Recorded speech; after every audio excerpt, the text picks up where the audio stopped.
December or January, and went outside and it was snowing, and I captured it. It snowed for maybe 4 or 5 minutes. Wow. I was gone. It's like, thank you, see you later, did it, bye, and that's about it. You didn't have to shovel? Oh no, my stepdad was from New Hampshire, so he told me horror stories. I went out with a girl from Canandaigua, New York, up by Niagara Falls, and this was many, many years ago, 20, 30 years ago, but she would call us, or her dad would call us in December, and it was a 2-story house, and he'd say, yeah, I'm climbing out the window on the 2nd story so I can go outside. And I was just like, we visited one time in New Hampshire, went to Lake Winnipesaukee. Oh yeah.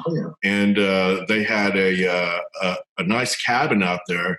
And of course, they put me in the pup tent by the lake. And this was like late August or September, and it got very unusually cold, and the temperature dropped down to 27 degrees or something crazy like that. I haven't been back to New Hampshire since. Yeah.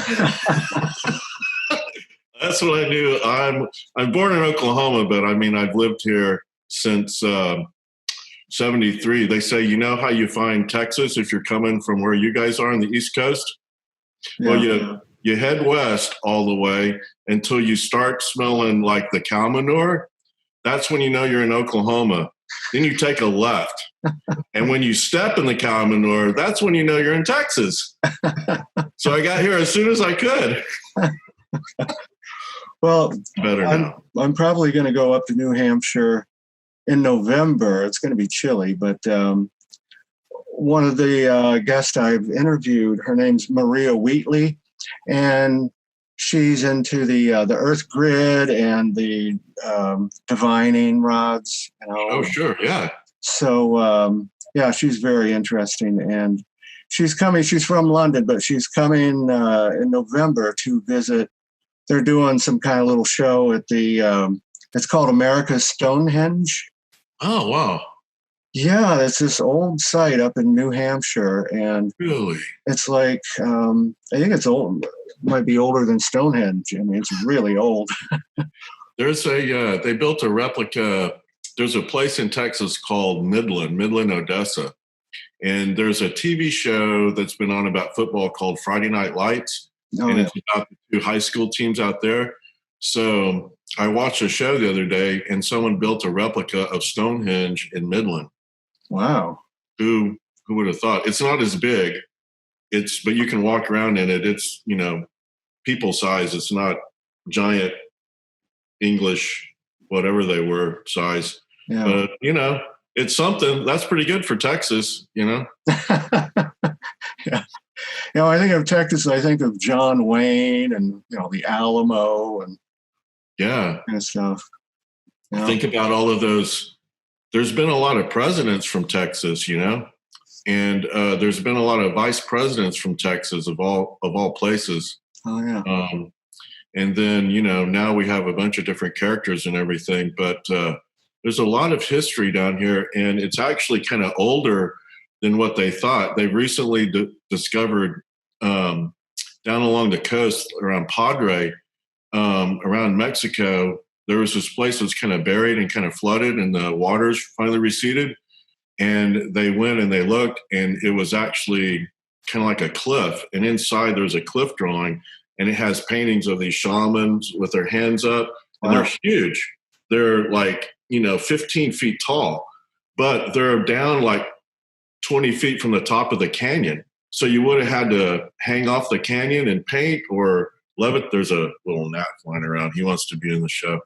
You would have had to levitate, or like in your animation, stand on something and float up there, or hang off with ropes, you know, and paint that. And then it's made so that down at the bottom, there was like a gathering probably. And, you know, they did whatever they did for those guys. Maybe it was an art gallery, you know, maybe it was a worship. But Texas history is a lot older than we kind of think it is, apparently. So, I imagine that's true for most of the country. Yeah. This guy, I went to this workshop this weekend, and he does this. I'm now also a holographic sound healing practitioner. Wow. But he goes to Africa and has channeled all this stuff from, Egypt, and has channeled all this stuff from the Egyptians. So he goes over there and takes the crystal bowls and into the Holy of Holies there and some of the pyramids and does the intuning and everything. And he says a lot of the pyramids are actually built on top of other pyramids or other sacred ground that's just kind of buried. And over time, they just built and built and built. So, sounds like they might, in Texas, we call that, you might need some foundation work, but I don't know. Yeah. Kind of interesting. Yeah, it's very interesting. Yeah. But you're looking good. I apologize. I didn't realize you were in an accident.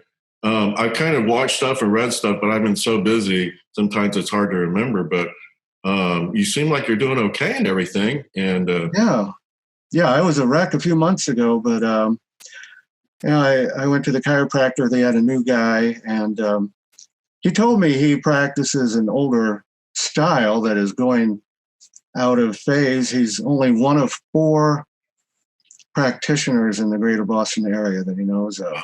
And so he picked me up from behind. He's shaking me and he puts me down. And let's try it again because we got to get this unlocked. And he shook me some more and it wasn't going. I mean, I was so tight, I could not move my arm and I was having these horrible back cramps. They knocked me to the ground and yeah, it was awful. So the third time, he didn't give up. He was shaking me and all of a sudden the bottom of my shoulder blade popped like it was spring loaded and instantly the pain just went. I was like, woo, dude, yeah, I love you, man. Yeah. Oh, man, it was great. Yeah. Well, I've been to Boston one time when we went to New Hampshire. He was from Concord, so we drove around and we went up to Maine, went to Bar Harbor, Maine, and went to Boston where we parked a car. And I got to get on the Constitution, I guess the USS Constitution.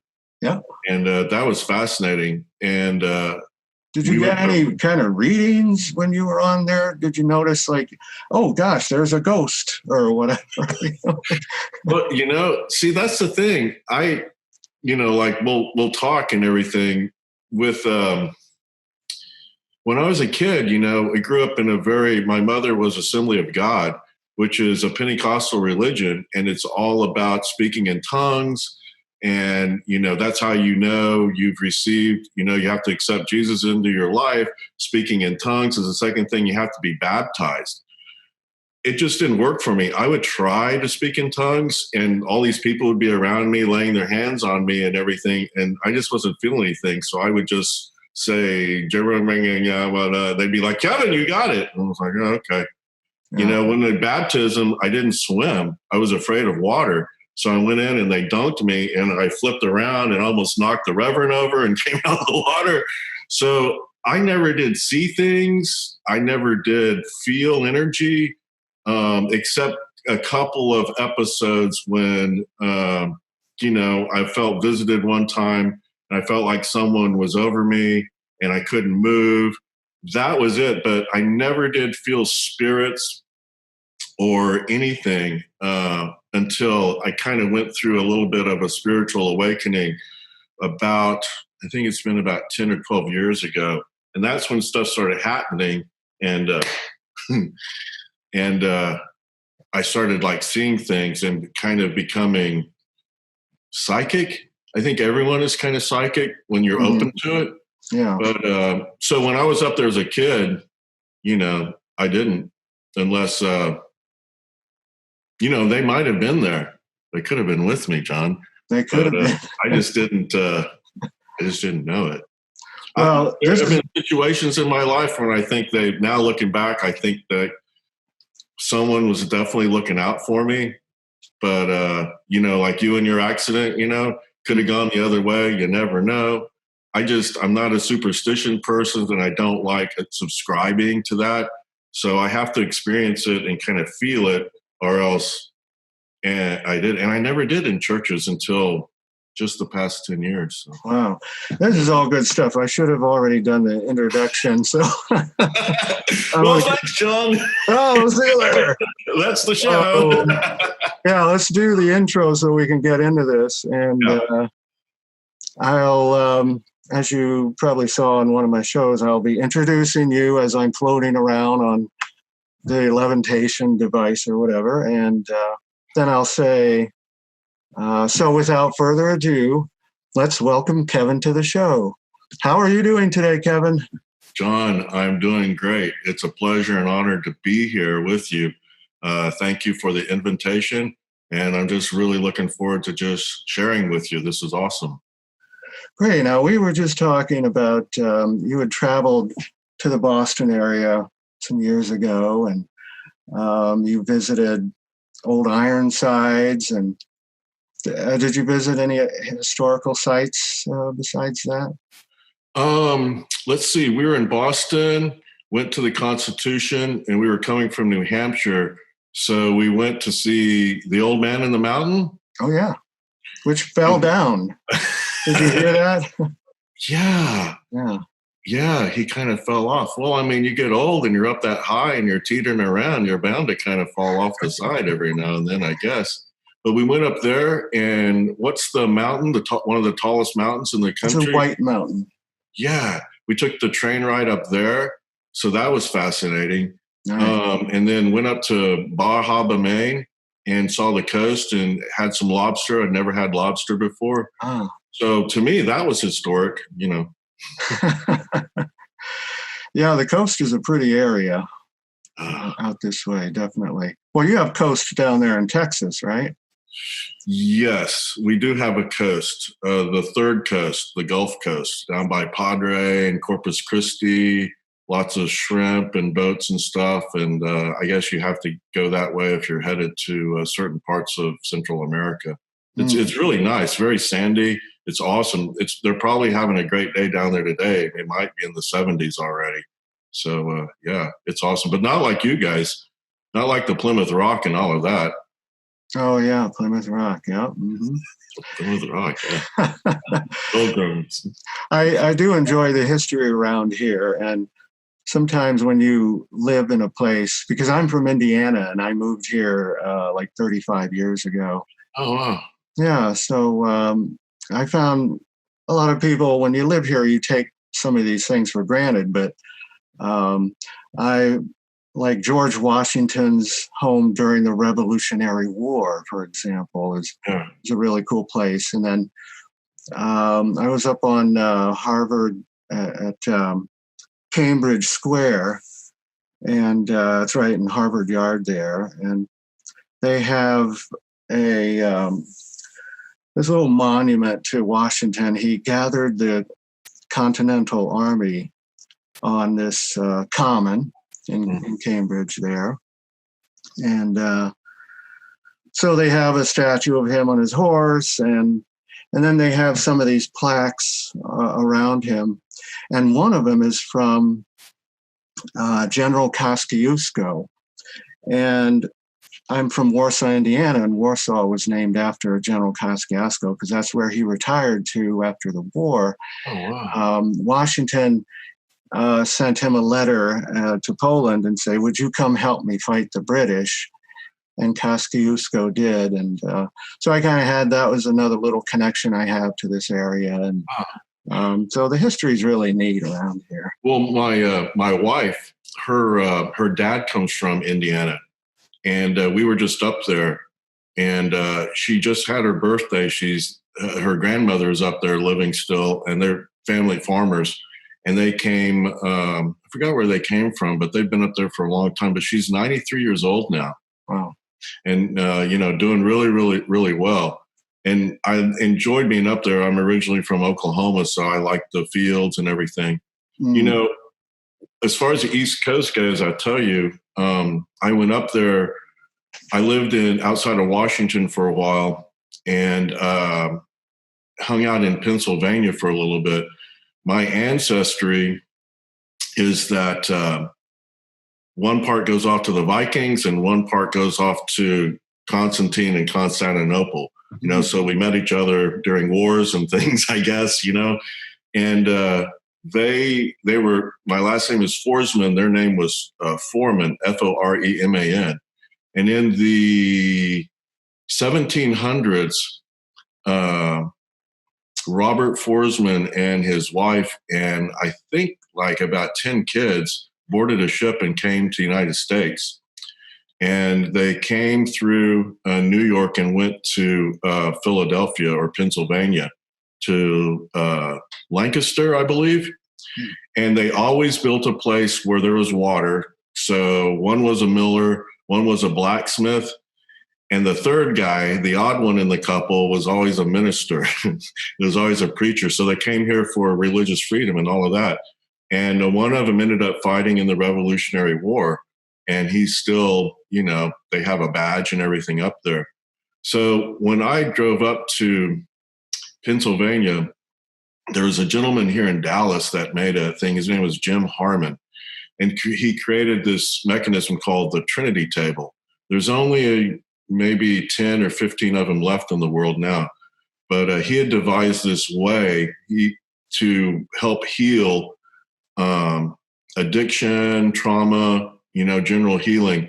He fell off a boat one time and landed in an eddy and started spinning around in the eddy. And as he spun around and kind of just let go, he suddenly was safely kind of swam towards the shore, and he got out and he said there was something there.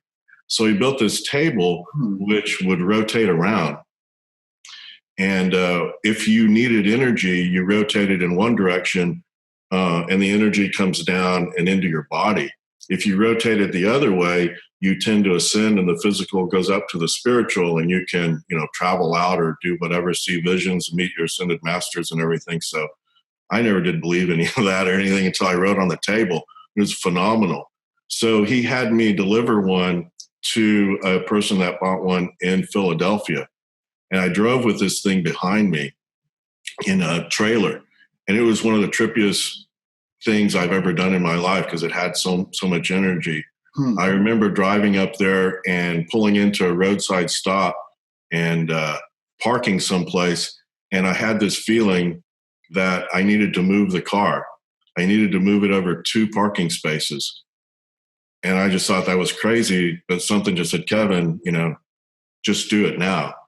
So I did. I moved over 2 parking spaces and looked around. Nothing was happening. So I was just going to take a nap for a while and get back on the road.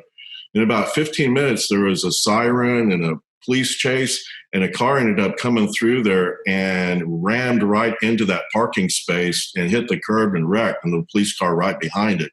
And had I not moved, we got hit. So I was like, okay, thank you. So that's a premonition, would you say? Yeah, that was someone telling me, be aware. So I kept traveling. And as I went through Pennsylvania, I just had this sense, it was the oddest of feelings, like all the little fairies and all the my ancestors were just, I had this feeling like I was coming home. Just a real warmth and just a loving embrace. And I got there and delivered this table and set it up for them. And they allowed me to kind of fix it. You had to set it up and set it up with music. And I tested it. I'm one of the only people you ever trusted to just take it kind of like an apprentice. And so I tested it and did a spin on it. And I kind of visited and was visited by some of my ancestors. And the main thing was, we're glad you're back. We're glad you're here. And I had these impressions of people from hundreds of years ago. Their dress was different. Sometimes they had sandals on. Sometimes they wore boots. But I just felt like it was kind of a homecoming and, in a sense, kind of like a reinitiation. So that was kind of a very, very trippy experience. I spun it in the way to go out. And I went somewhere. And when I woke up, I started at like maybe 6 o'clock in the evening. When I woke up, the lights were dark. There was no light on. No one was there. And I was just spinning around in this darkness. And it was pretty trippy. So I felt them there, it was crazy. Well, that reminds me, the scientist Michael Faraday, who lived earlier in the 20th century.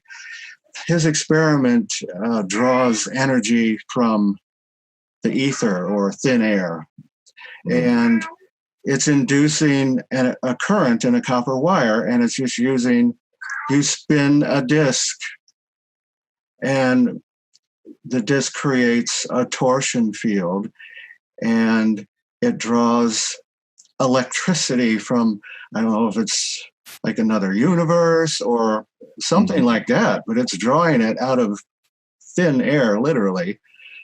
And sure enough, he gets a charge in the wire, and I mean, there's your free energy device right there if we want to get rid of the electric companies. Yeah. But the spin, I study, I work with Richard C. Hoagland. I don't know if you know him.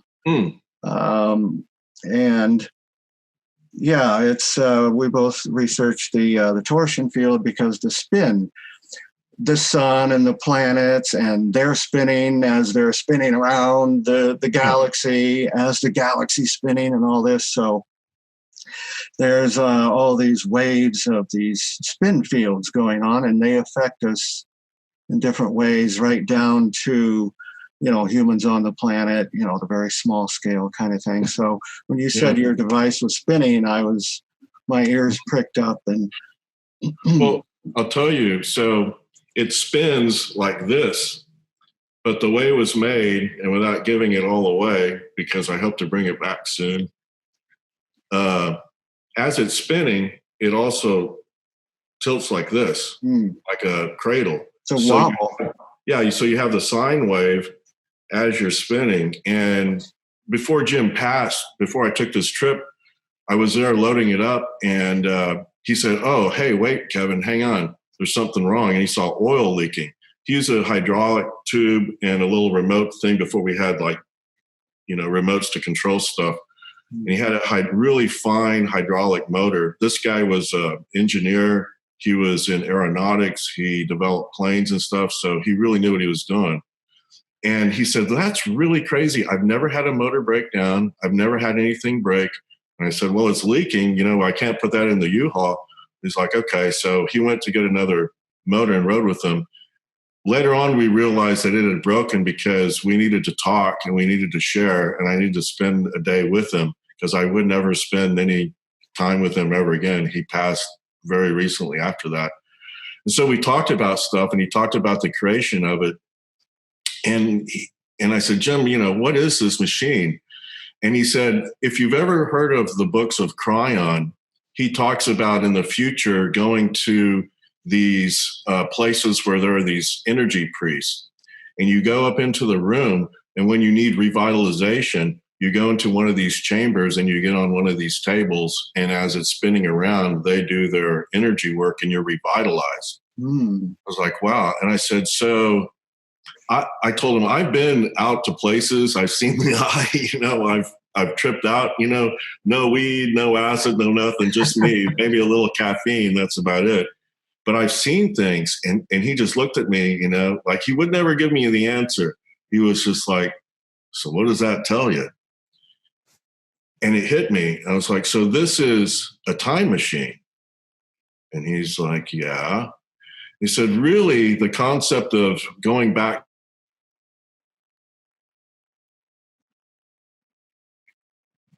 you are balanced out. So you're basically going through an episode where you're traveling back to a future or past time where you can experience that wholeness, but you're right here." And that really tripped me out and it got me thinking. So just when you were talking about all the energies in my practice, our energy healing practice, I tell people that, the chakras are these wheels that spin around. Chakra means wheel. And they saw a flow of water coming down through you, or a flow like water coming down from the universe, God, whatever you want to attribute to, and one coming up from the earth. And so it made the wheels spin. And when they don't spin, we get dis-ease. Well, if you think about the wheels spinning, it's in a three-dimensional sense. So we have, 7 chakras in us, and then there's actually 4 above us and 2 below. There's a 13 chakra system that we work with. and all these things are spinning around. Okay. So we're on the earth and we think we're like this, but we're kind of on the outside. The earth is spinning around. The moon is spinning around the earth. The earth is spinning around with the planets. The sun is spinning around with other suns to form galaxies. Galaxies are spinning around the universe. And we call it the universe, which means one song, but there are probably several. So really, we're working with a giant system of gyroscopes. And, you know, the changes we make with what we do with people or what they actually are doing for themselves, it's not a 180-degree shift. It's usually just a shift of just a few degrees. Because even if it's off just a little bit, you get the wobble. And, you know, if you play C note and then play a D with it and it's just off, you hear a dissonance and nothing's not right or something's not right. Or on your tires, they get out of balance. So a lot of what we do is just kind of aligning the energy within a few degrees, possibly in other times and space, possibly interdimensionally. And we're just aligning all of that back into a oneness, a wholeness, so that we're aligned. And when the body is in balance, the body, mind, and spirit just automatically heal. We're a healing machine. We're meant to be. And when we get out of balance and those little gyroscopes are off, it's a problem. So when you said that, it's very similar to that. And you have to have, you know, that kind of energy, like Tesla, the gentleman you mentioned, they knew that. They know that. And that's what we do today. Well, I think the pyramids were put in certain spots so that they would control the wobble of the planet. Yeah. Like you'd have to wait to a tire. And yeah, the universe is an engine. And so it goes right down to the human scale where we're small engines within that bigger engine. Yeah. Well, I did this workshop with a friend of mine in Austin. His name is Paul Hubbard, and he's the creator of a concept called holographic sound healing. He uses crystal bowls and chanting and stuff, fascinating stuff. So he goes to Egypt every year, sometimes twice a year, and he's able to go into these pyramids and do these ceremonies, the sound healing. And in the main ones, there are 13 chambers, one for each of our chakras. And the Holy of the Holies represents the heart chakra. You know, the heart is connected not to just everything else, the center of the body, but particularly the arms and everything, and also the legs. You know, the legs are also associated with a little bit of the root chakra, but that heart chakra is right in the middle. And when there's, you know, frustration, there's been a loss, we haven't grieved, and or really it comes down to when we don't feel loved, there are issues there, and they block a lot of stuff up and down. Sometimes we don't ground, sometimes we can't, you know, go to higher levels because all of that is blocked. So he specifically goes into that chamber and that place and brings, you know, who he's taking with him and plays the bowls, and pretty awesome stuff. That's interesting. Yeah, in my latest book, I write science fiction, action adventure, and yeah, it's a guy at the Keefe Institute. It's based on the Monroe Institute in Virginia, but I call it the Keefe Institute, and he's about to introduce to the world a free energy device. It's a small pyramid covered in graphene, and he's talking to some people about how it works and why they built the pyramids. And they were built to connect it's just like plugging in your TV to the wall socket. There's electricity in the sky and electricity in the ground. And if you can connect them with a cord, you've got an open circuit. Yeah. And so, yeah, they charge up the pyramid, and it causes, like water finding its own path. It causes the lightning to come down to the pyramid. Yeah, to ground. It charges it up. And then they had all their free energy devices, like the staffs that they carry. I think those were their lights. You know, it had a bulb on the staff. It even looks like a bulb in, you know, the hieroglyphics and so forth. So he's about to introduce this to the world. And of course, there's a lot of folks that don't want that to happen. So, yeah. Well, you know, that's fascinating because, you know, we were talking in this class about sound, and I've read the Bible a million times as a kid, so it's still a part of me, and I really respect that. And Christianity completely. I've learned so much. And remember, when we were a little kid, we saw this song about the walls of Jericho came tumbling down. So I'd heard this, years ago, but it really made sense after doing the sound healing where, they were going out and they were in battle with these people. And I think they were the walls were protecting a certain group there. And they probably had more food to hold out for a longer time than the Israelites did. They needed to attack and do their thing. So, they marched around the wall. I'm not sure how many times, probably 3 times. Yes. But with the horns, and if they had the bowls, they didn't have concrete. It wasn't really brick and mortar. It's whatever they made stuff out of.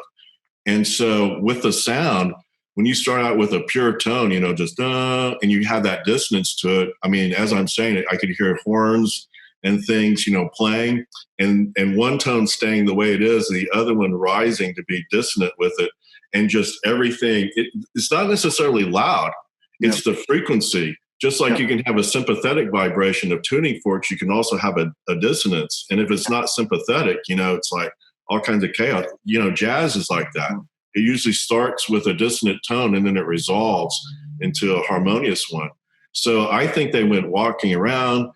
I think they were playing instruments. I think they were intoning, and with bringing in the power that they got from their God, their ascended masters, their angels, all that channeling through them, it just broke it up apart. So much easier than spending billions of dollars on weaponry, and it's so much more fun, and you get to sing along. So. Yeah, no, I agree 100%. And take a slightly different direction. Can you tell us about your Dark Man visit when you were younger? Yeah.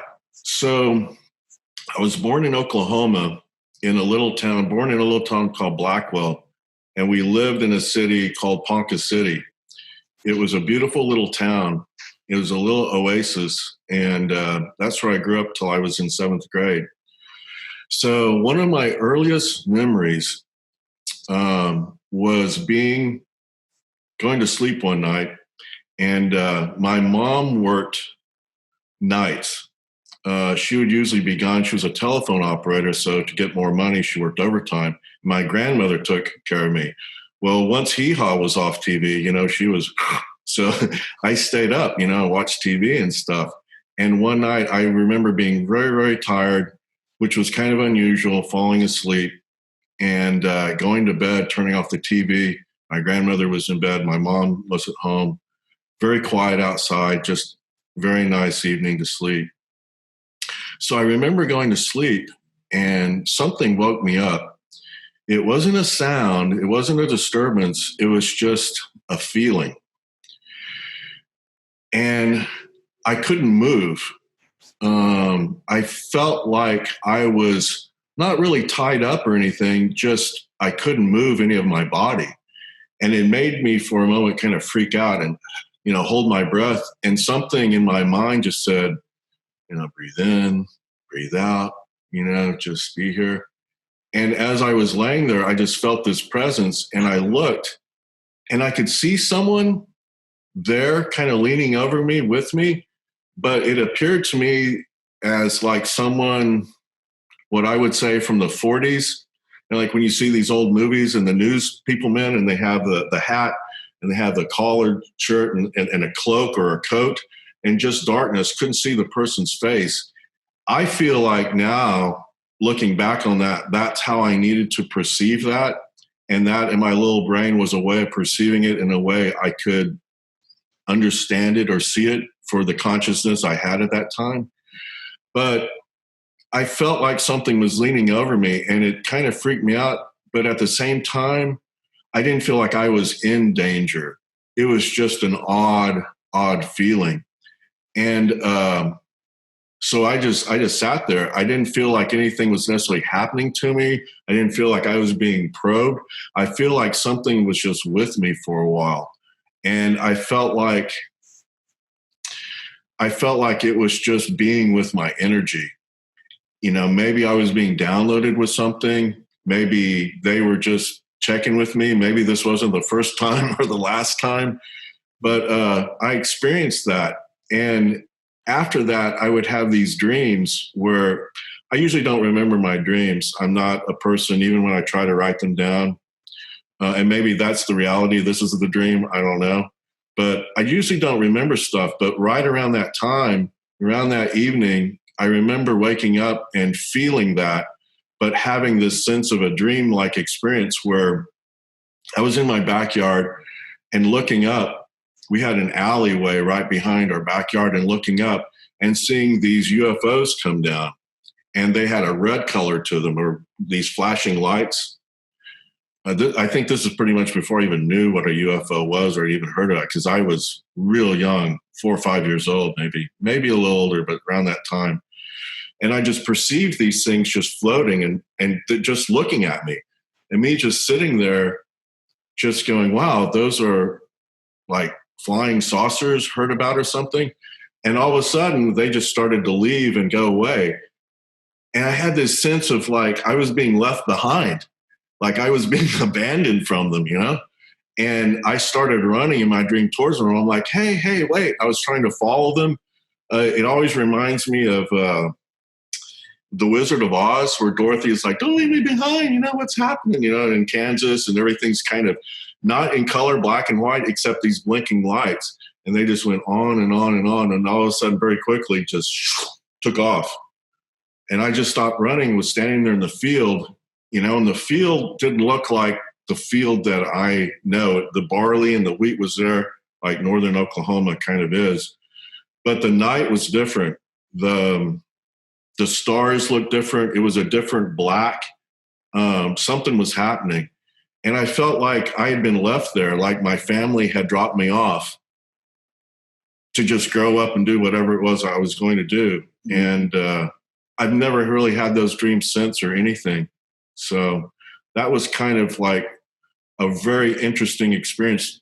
As I grew up and became an adult, I heard these stories of you know, visitations or aliens and stuff like that. I didn't remember this dream. I didn't remember it until way later on. Was talking to some of my family members because, you know, I was asking my family, you know, were there any, this is going to sound weird, but, you know, to my family were there any incidences of abuse or family members or anything like that? And I never don't feel it. I don't resonate with that. No one's ever described that. So I was like, did someone come in my room and do something to me, like my family? And no one was there. But in terms of another way, not really abuse, but it's kind of like I feel like I was being programmed and visited and just made sure everything was okay. And then they would leave and let me do whatever I needed to do. So I guess that's what I'm doing today, even still. But that was kind of like a very, very strange kind of experience that I've never really been able to explain and just kind of, you know, accepted. Oh, very interesting. Now, you were taking part in a meditation class, I guess it was, and you were talking about you had an experience where you shot out into the universe through a sort of wormhole. And can you talk about that? Yes. So when I had my spiritual awakening years ago, I met a bunch of people who had a meditation group. And that's actually where I met my wife, my current wife, Lisa. And they taught us how to do energy healing. They said, you know, put your hands like this, you can send energy. And I did that, and I felt energy moving through it. I would put my hand over people's heads, and they would tell me stuff. That's when I realized I was psychic and had all these clairvoyant stuff. So I participated in that group for quite a while until work took me away, or I worked at nights and stuff. So years later, I found out that they were still having a group, but it was in another part of Dallas. And it was with a lot of people, a family's home who were Iranian, and they were living here. Iraqi, and they were living here. And they have in their belief system this sense of energy healing and meditation and group. And I love group meditation. That's my favorite way to meditate. I can go to a U2 concert and I'm right there with Bono and the Edge floating around. It's awesome. So anytime there's group meditation, I want to go. So I went there, And I have a friend whose name is Cindy Ross, and she said, Kevin, you channel. You just don't realize it. And I said, okay, well, what's that? Am I going to speak weird languages or talk to aliens? She just laughed and said, well, it's going to be whatever it is for you. But I said, well, they're having this meditation class, and I think I can do it there. I don't know why. She said, go do it. And then call me afterwards and let me know how it was. She channels Mother Mary. We used to do a show together, a podcast, and I would interview her and Mother Mary. Whole nother show. So I went to this class, and, everyone's there and play a little bit of music, had a little food, had a little bit of hummus and tabbouleh, very nice, and hung out there, and the music started playing. So as it was, I don't usually ask for things. My prayers are more to just accept that I've received them and the acknowledgement of it. But I just had, this feeling that I should just ask for it. So I just asked for the gift of channeling. So I go into my meditation, and all of a sudden, I just started to have these images, and I started leaving where I was in this house.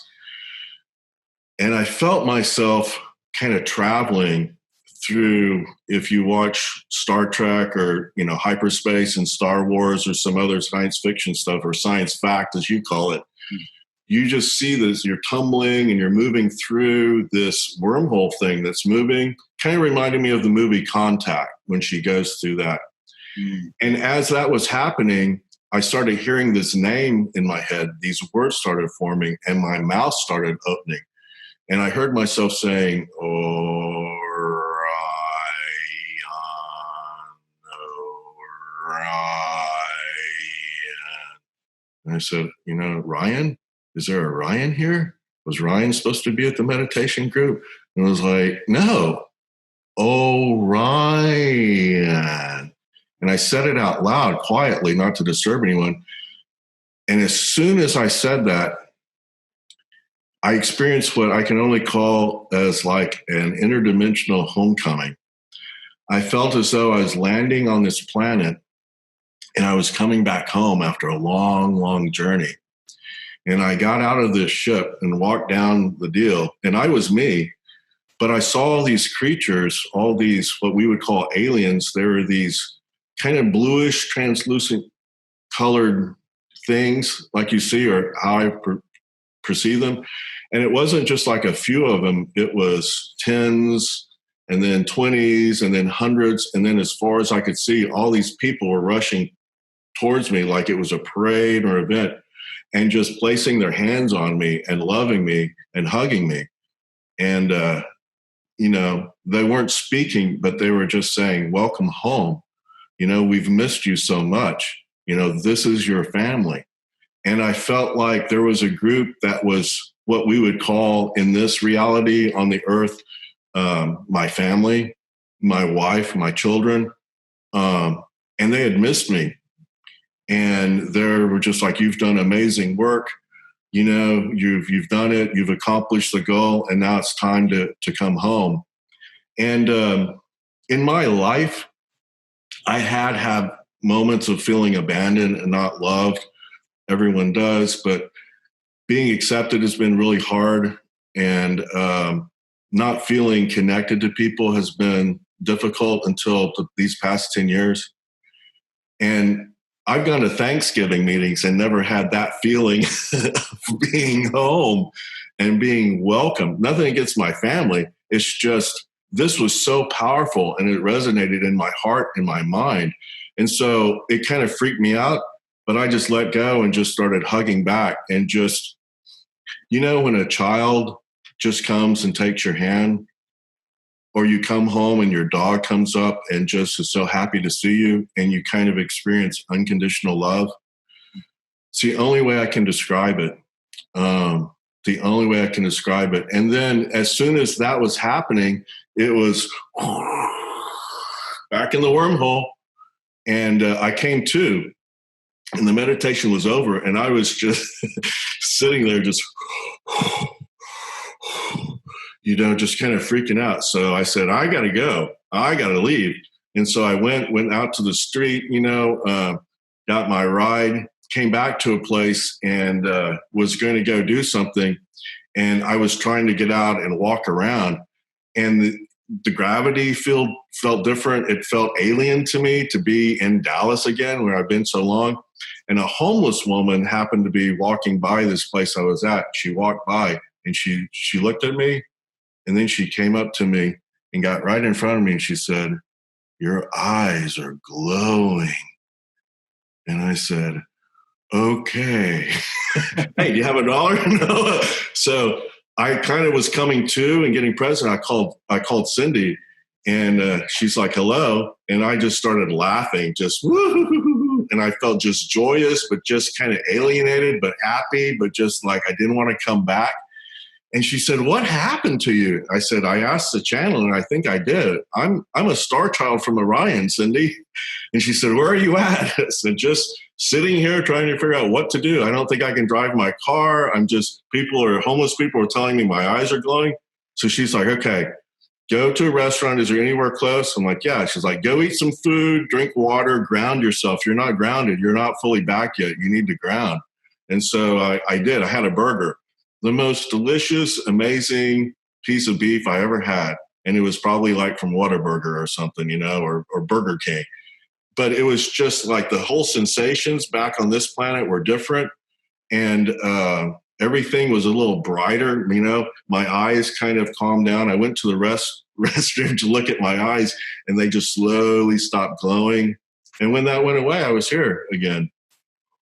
So it's kind of like I traveled to someplace, and I firmly believe there's something about me, my DNA, star seed or something, that's where I'm from. That's maybe where I'll return. I don't know. It's just more of a feeling, and it's not a mental thing. It's part emotional, but it's more in my gut. It really is just like a feeling, like I'm here on some kind of mission. And these people are watching what we do. It's big entertainment. It's like watching Survivor on Wednesday nights. They tune into Kevin, Kevin on Earth, and they see what I do, because this is one of the few places we can experience love in the universe and go through these range of emotions and have this different life that's just different than what they are experiencing. And I think they miss that. So to be their representative, as it were, and to come here is like a very high honor that now I understand a little bit more, but it must be a very honored position. Not everyone gets to go. So days when I'm having a crappy day and I don't get my way and things suck and everything, I have to stop and just remember, not only am I possibly representing, not only I'm on some celestial TV show and they may vote me out at any moment, but just to be gracious for that experience. And just that little piece of experience has helped, as time has gone by, put things into place for me. Yeah, I've always said, in my experience, we just don't live lives on Earth depending on what our spiritual goals are. Our guardian might say, "Okay, we're going to put you on this other planet. You're going to be in a different kind of body. You might be some fish creature or cloud creature or whatever it is on that planet, so that you can learn these particular lessons better. Then we'll come back to Earth and you can live some more lives here," or that kind of thing. I believe that's going on a lot. And one of the interviews I did with Richard was nonlinear reincarnation, where some of these science fiction books you read, or Star Wars is another good example. The Death Star looks just like one of the moons of Saturn. And, there's C-3PO's head is in Shorty Crater on the moon. There's pictures of it online. You can see NASA pictures. And and I've studied Mars for 30, 40 years. And so there's a lot going on. Yeah, I had a gentleman tell me one time, we were talking, his name is David Williamson, and he wrote a book called The Biology of Belief, which he channeled, and it's fascinating. And I read it, and parts of it were kind of like Star Wars. And we were talking, and he wanted me to do a review of it for then Amazon, which was starting out then, and I did. And I was telling him, isn't it fascinating to consider Star Wars and how that may be our future one day. And he said, Kevin, what if that was our past? I just never considered that. And time is just this human thing that we've created so that, we can be on schedule. I can meet you for a Zoom meeting and we can be interviewed, and then I can go off and do my thing. But it doesn't work that way elsewhere, and everything can coexist at the same time. I've learned that through my healing practice and with rituals that sometimes we're taught to do with some forms of healing like Reiki or other things, intoning. Sometimes you go through and remember these things were passed down by word. And if you could write them down, you spelled them. And to spell something out meant it had permanence, you could see it and it stuck there, because not everyone could speak and could spell, much less speak their truth. So they had to be passed down. You had to do it in secret and everything. And probably sometimes things got a little misinterpreted, like a camel having to pass through the eye of the needle, stuff like that in the Bible. Not that it's all misinterpretation, but it surely has been. And what I learned is when you have a procedure to do, particularly in a ritual type of setting or with energy healing, where the healing is coming from and the universal energy, there's no time, there's no distance. It's light and information and energy. So if you're supposed to do something and 5 minutes later, you don't do it, or you remember, you just go back and do it. And it's just like you did it when you were doing it in that time. I send myself energy back to when I was a child because I feel like if we heal things in the past, we're helping heal our future selves. And I send energy out to the future, hoping that by the time I arrive there, I'm kind of healed up. And so I'm helping myself. Matthew McConaughey, during the Academy Award or one of those award shows he accepted, he was like trying to catch up with the best form of himself. And a lot of people were like, what's he talking about? That must be some really good weed down there in Austin. And it probably is. But I mean, I really do think in another sense, he was just saying that, his higher self knows his best self. And we're here to heal. And so we send this information back. People that I work with, when they come into my office, I feel as though they have some kind of shamanic history or energy healing. Maybe it wasn't mom, maybe it wasn't grandma, and sometimes it is, but somewhere in our past, we've had, been a monk or a priest, and sometimes we've been persecuted. A lot of it has been persecuted. Our neck stretch, swords through our body, like Paul was staying in our workshop last weekend. But I mean, some of them are there. And the reason we're doing this, I think part of the reason you and I are speaking today is because there's something about this incarnation that we are experiencing right now that is allowing us to heal karma. And it's in the DNA, it's in our energetic selves, it's in our aura. And we just have that ability. Now, whether that helps us ascend, who knows? I don't think ascension is necessarily a place to travel to. It's more of a realization of healing and just becoming whole and getting all the parts to work together again. Maybe there is a place to go. But for me right here, to have the honor of these people come through, and I feel like I've known some of them before. One guy feels like we were in Rome and we did all kinds of crazy stuff. Some people, I feel like, they're English and we were knights or some. And sometimes I think we were just stuck together on a slave ship crossing the United States when my skin probably had a different pigmentation and I came from another country. But there's something about being here right now, particularly in the United States and other parts of the world, but just here where, have we been here before? What's happening? Why now? And people come in and they don't know always why they're there. They're just kind of led. And we don't fill in the details with a lot of superstition or just it's more about letting them realize it. It's like with our healing, I don't really heal people. I'm not a huge fan of the term of healer because all I do is just create an environment so that when the person is in the presence of this life force that just kind of channels through me, they're able to balance and their body does the healing. I'm just the precipitator or the catalyst for it. And I think Jesus the Christ was that type of person, had such a high vibration that in his presence, things just scattered away like snakes, St. Patrick, the same kind of thing, the evil being forced from the land. So I'm just helping them do that. And I'm just channeling the energy. I don't put energy into them or really pull things out. Just in the presence of it, I'm a conduit, and I just put my intention on them, but I'm not trying to heal them or make them do things or anything like that. But yet they can't come in with intention of they're trying to do something. 99% of the time, it's about them just letting go and receiving and letting their body do the work and just stopping their mind for a second, just like meditation. So I think all of that is happening at this time, and it's happening with a lot of people. A lot of folks say it's an awakening. There's just something about this time and space where we're all healing at a very, very rapid time in space. I have to equate it with the recent galactic alignment. And from what I understand, a new energy is born every time there's this alignment.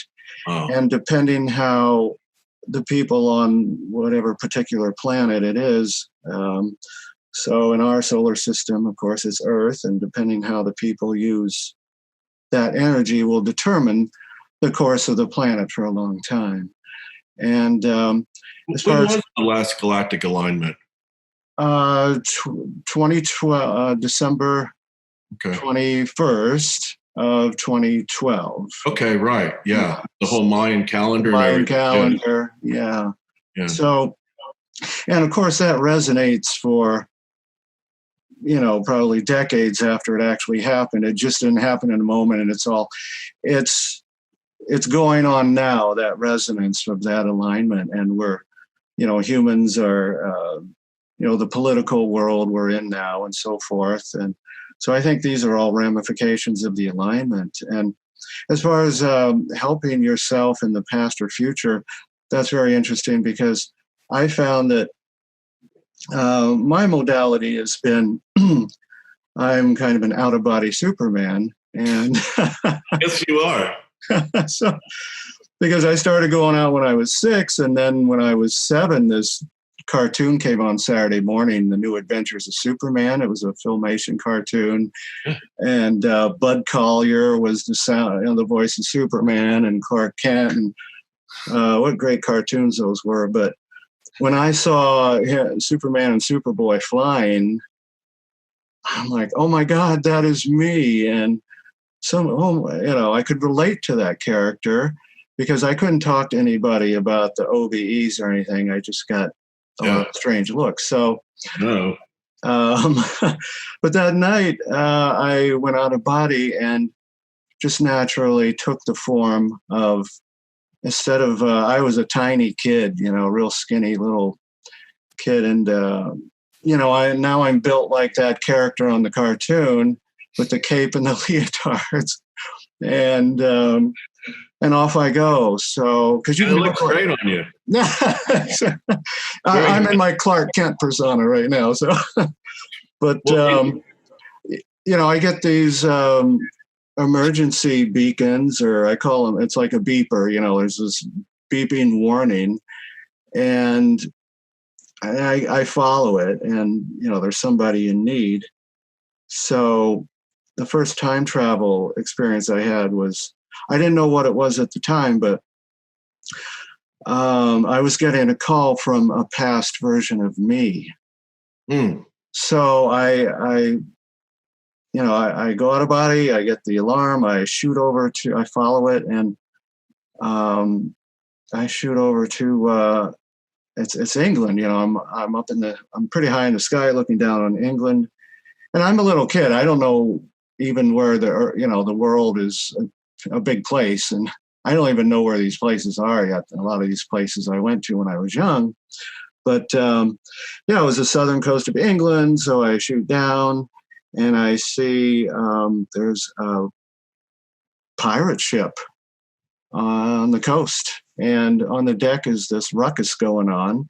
It's like this man in a tunic and a woman, and the man is fighting off. There's like 4 pirates. and it's a sword fight, and he's cut up real bad. He's the source of the emergency signal. Oh, okay. And he's just crying, help, help, help, help. And so I'm about to incapacitate the pirate who is, they're going at it with the swords. And the next thing I know, I see the man in the tunic. He leaves his body and goes up, and there's the light, and goes toward the light through the tunnel, and he's gone. Uh-huh. And in that same instant, I'm pulled into, I couldn't do anything about it. I'm just pulled right into this guy's vacated body. Oh, wow. And then, there's this rush of, remembering who I was and how, fight with a sword and all these things I could do and what's going on. I mean, this is happening very quickly. And the pirate stabs me in the stomach, and I feel the burn of this stab. I can feel the cold steel, and it's a crazy sensation, but I'm able to buffer the pain, and I have enough energy to counterattack. And I open my most recent novel with this experience, and I'm able to counterattack, and I fight off this guy and remove the sword from my stomach, and I beat back these pirates. I mean, they were freaking out because they're like, wow, this guy really is a demon, Yeah. Oh. He has these powers.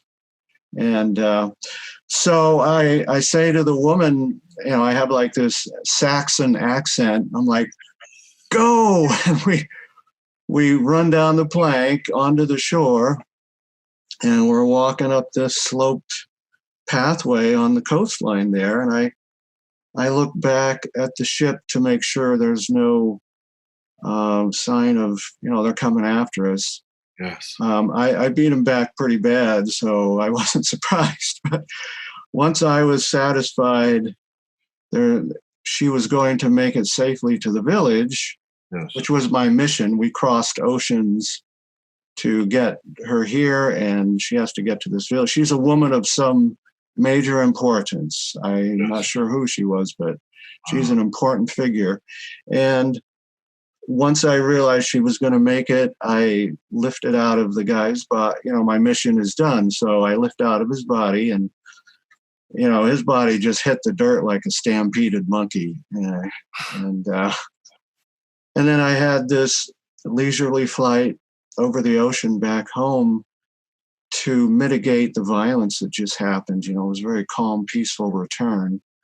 But that violence was so, and in the spirit world, emotions are so much more raw and powerful. So, boy, that was a violent episode. And, but I learned later that I was going to help a previous version of myself who was in trouble. And one of the things that I do, and I noticed in one of the other interviews, I was watching one of the previews the other day, and the gentleman, blonde hair, he mentioned he's a hypnotist, and Scott Campbell. Yeah, he studied with Dick Sutphin. That's right. So did I. Oh, cool. I found his stuff a long time ago in the 80s. Attract your soulmate, be super confident, and I'd sit and we had VHS tapes, and you'd go and put them in, and just this stuff would come on TV like, and you kind of hypnotize yourself. And that's when I remembered one of that earlier experience of the man, the dark guy, because I couldn't move. I was in kind of like a state of trance. So anyway, fast forward, I've always wanted to meet him and study with him. So he's about 80 now, I think, in Sedona, in Phoenix.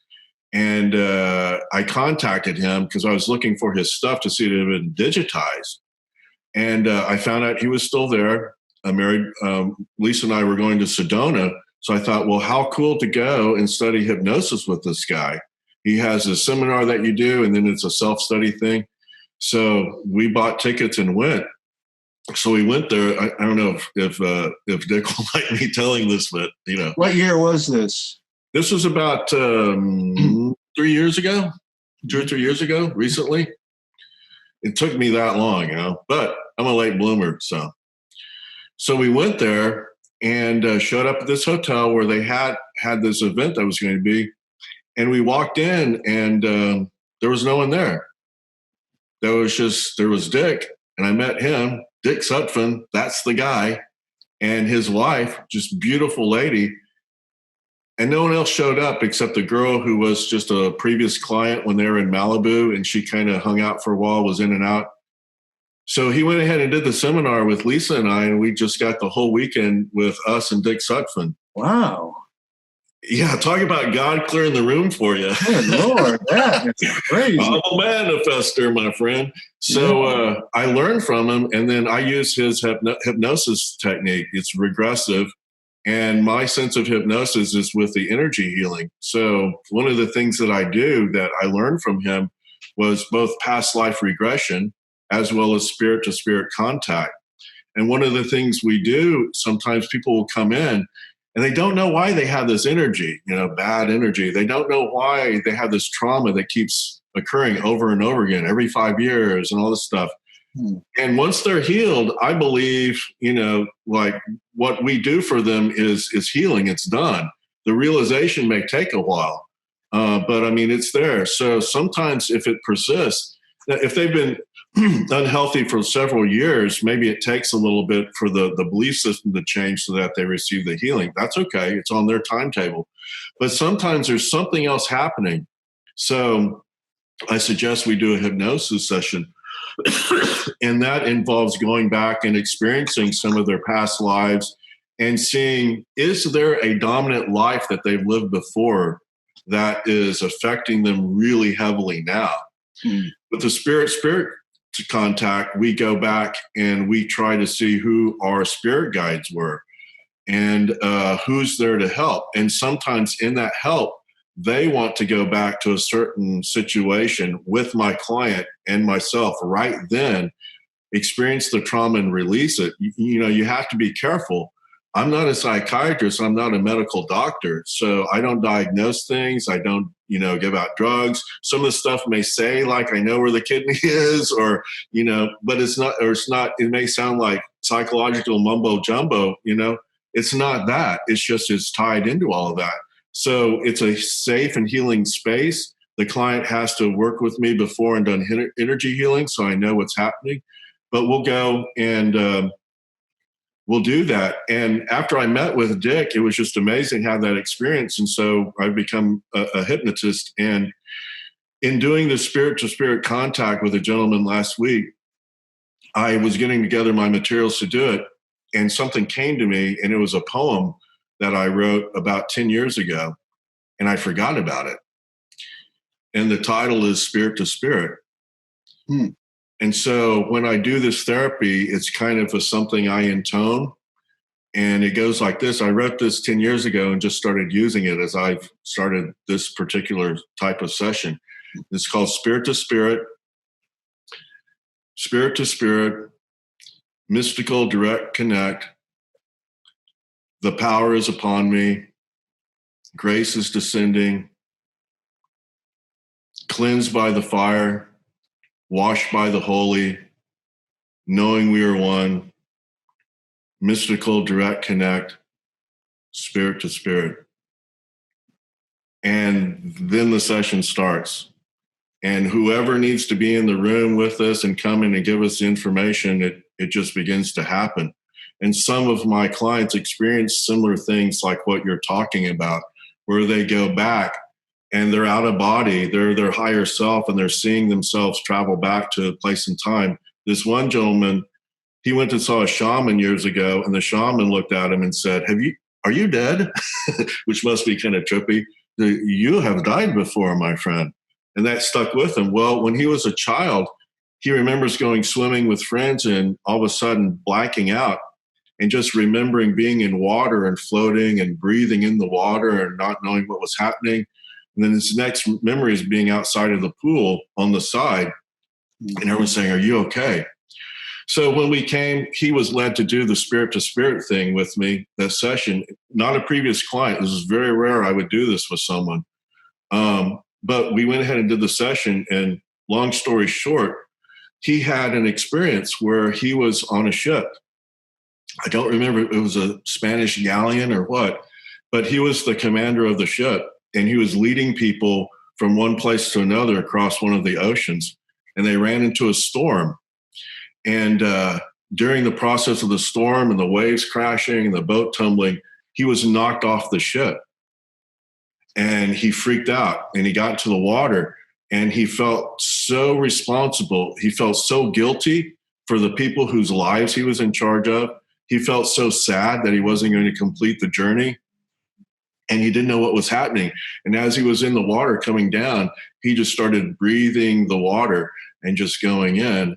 And we believe, and he believed, this is what he reported to me, that had been one of his past lives.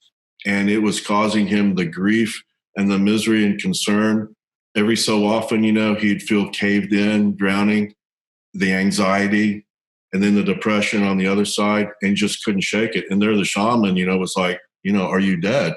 And he realized that in the drowning thing, he had probably died again, but he was saved somehow, because in this lifetime, in this particular incarnation, he had an opportunity to heal that and to let go of the guilt. And we also worked with just rescinding any vows of poverty, any vows of honor, which, had long been honored and did not need to be kept now. I'm going to do this, I'm going to be that. You have been that. You did your best. And sometimes stuff happens. It's not your fault. It's life. It's reality. So much is planned. So little is really, our free will. But for that little bit that we do have, it's huge. And so he had just felt so horrible, and that was released. And now he's free. And he just reports that, just feels better, lighter and everything. And wanted to give me a lot of credit. And that's awesome. But it was really me just creating a situation for him to do the work at this time in this place. So I began to use that as a tool for people. And it's really effective. But that's my Dick Sutphin story. So thank you, Mr. Sutphin. You're amazing. I love you so much. And thank you for spending the whole time in the weekend with Lisa and I. I will treasure it forever. See you in another life, I hope, many more. Well, I've been thinking about inviting him onto the show. Like you said, he's 80, so I don't know if he would, but after talking with you, I'm definitely going to invite him on the show. I'd love to have him. He is so awesome. And now he's not really going to do so many sessions and everything, or I don't think he's going to do a lot of the seminars anymore. I think he's becoming a painter, because, he comes from the world of advertising. Mm-hmm. And he's the guy that kind of put Sedona on the map. He discovered a lot of that and wrote about it. So some people love him in Sedona. Some people are like, no, I can't go to the Bell Rock and meditate because everyone's here from another country. But he's the guy, and he's alive and kicking, perfect mind, perfect memory. And the things that I learn on a conscious and subconscious level, I use every day. Yeah, there's people like him. Robert Monroe is another one that their work has been validating for me. Yeah. So, for example, Robert Monroe had an instance where he went back to help himself. In the first book, he would get out of bed at night as a creature would jump on his back and he would freak out, and he's praying for help, and he gets back in his body. Next night, same thing. So one night he gets out, the creature jumps on his back, and he's praying, and he's crying and sobbing, and there's a light comes into the room. Another being comes into the room and approaches him. And it's just this really bright, glowing human form. You can't really see the face or anything. It's just a very bright. And this being reaches around Robert to his back, and he lifts off Robert's cat that had passed away recently and slept on the bed with him and Mommy, even after Cat was dead, And so when he saw Daddy get out of his body one night, the cat was like, "Hey, Daddy!" jumped on his back. Hey! But those were the early days for Robert Monroe, so that's why he was freaked out. Then in his third book, I believe it was, he goes out of body, and he would get emergency calls like me, and he went to answer it, and it was him from 20 years ago with the cat on his back. So Robert reached over and took the cat and put it back on the bed. So he went back to help himself. Yeah. Yep. That makes sense. Have you ever had any experiences where someone has passed and they visited you, or you've been with them, or seen an angel, or anything? Yes, absolutely. Yeah. Yep. When both of my parents have passed around the year 2000, and I was working in a restaurant, and this is really before a lot of my spiritual enlightenment, shall we say. So this was probably around the 2000s, early 2000s. I was working at a local restaurant, or managing a restaurant of all things. I got this call from my nephew, and he said, "Hey, your mom's in the hospital. She's had a stroke, and they're rushing her there now. You need to get here." And it was a Methodist hospital just south of where I am right now in downtown Dallas. And I said, "Okay," and put down the phone, and I'm right in the middle of a lunch rush. Of course, I started thinking about me and how it's an inconvenience to me, and just getting upset. Why does she have to do this now? She'd been kind of a dramatic time, like I am, sometimes I inherited that and all this stuff, So I got in my car and I drove. It was about a 20-minute drive away. And on the way there, I remember just starting to cry and turning off the radio and just driving, and just what's happening, why is she leaving now? She's so full of life. She doesn't want to go. She's just the most bubbly person, closest to God. She was what used to be known back in the church days as a spiritual warrior. She did not stop praying for you until you were healed or dead, and just had this amazing relationship with her Jesus, and I was just freaking out about it. So I got to the hospital, and my dad was there. This was my stepdad. And I said, "Where is she?" He says, "Well, we got up and had to call the paramedics. She wasn't responding. So they took her to one place, and they couldn't work for her there. So they brought her here. So she's in care flight. She should be here, any moment." And the doctor came out and said, "We don't know her situation. It's probably not good, but, just stay calm and we'll be with you." So it's like, okay, what can you do? So my dad went off to make some phone calls and let people know what was going on.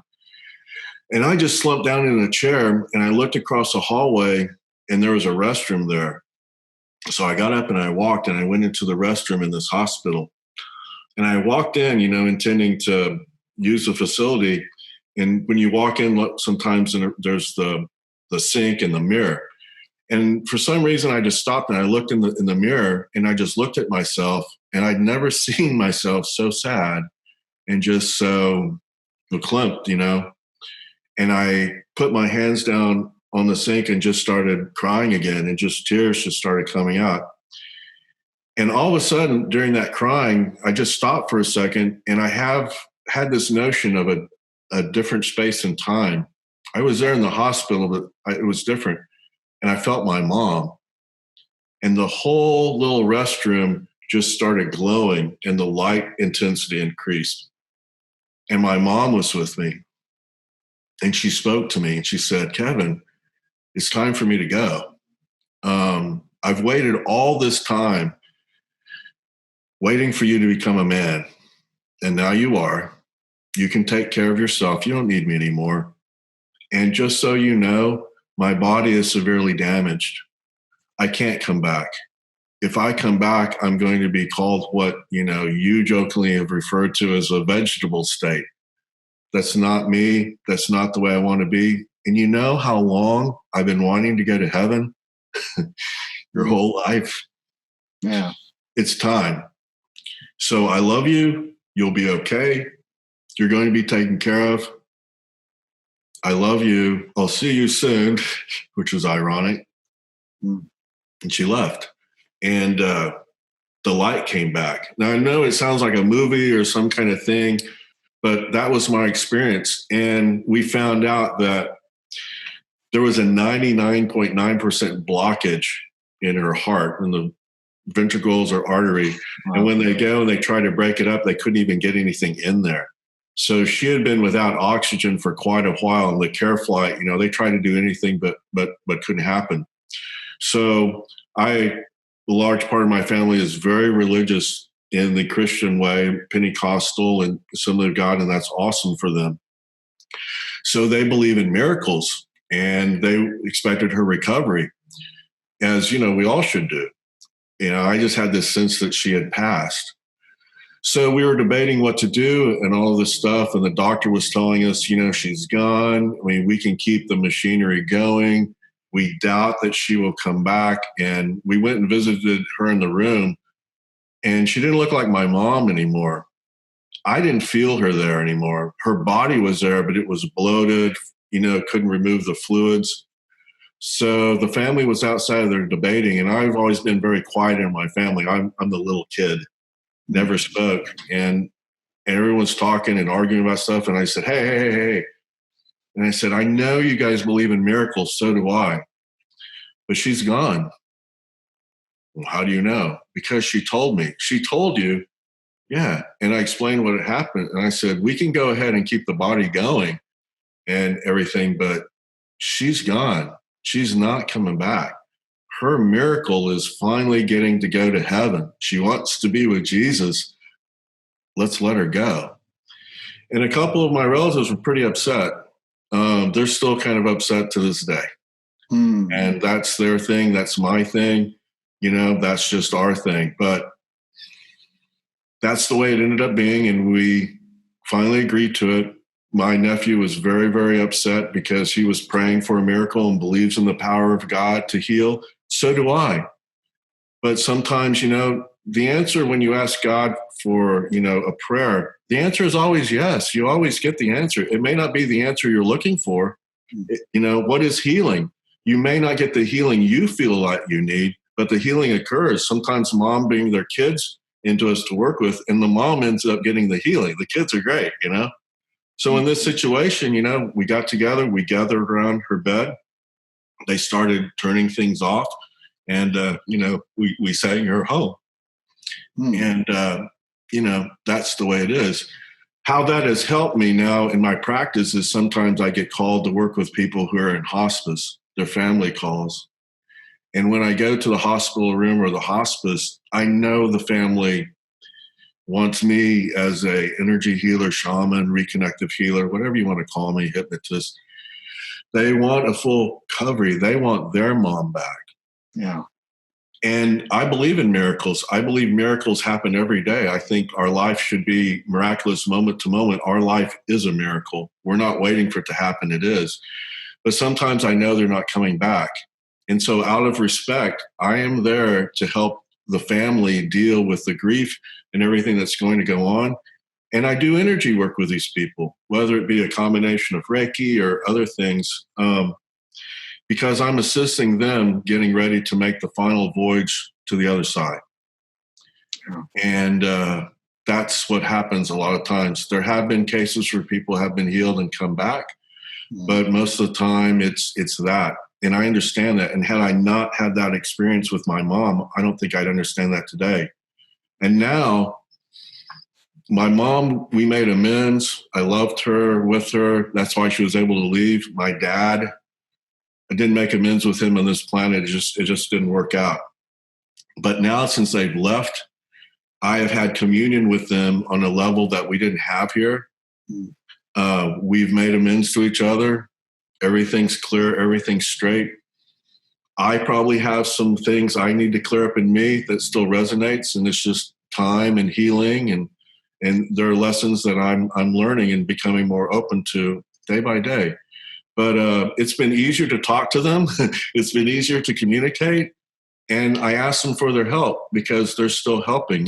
I chose them as my parents in a sense. And I chose them for the lessons they could teach me that no one else could.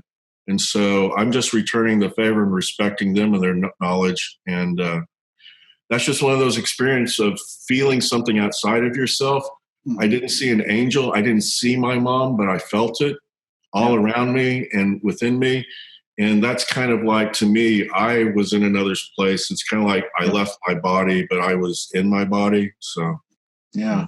I tell people, your loved ones that have departed, just imagine them like in the next room. There's a two-way mirror. They can see you, but you can't see them. But they can hear you or your thoughts. So you can either talk out loud or just think a conversation to them. And they do hear you. Talk to them like they're right there, because they are, even though you can't see them. They're right there.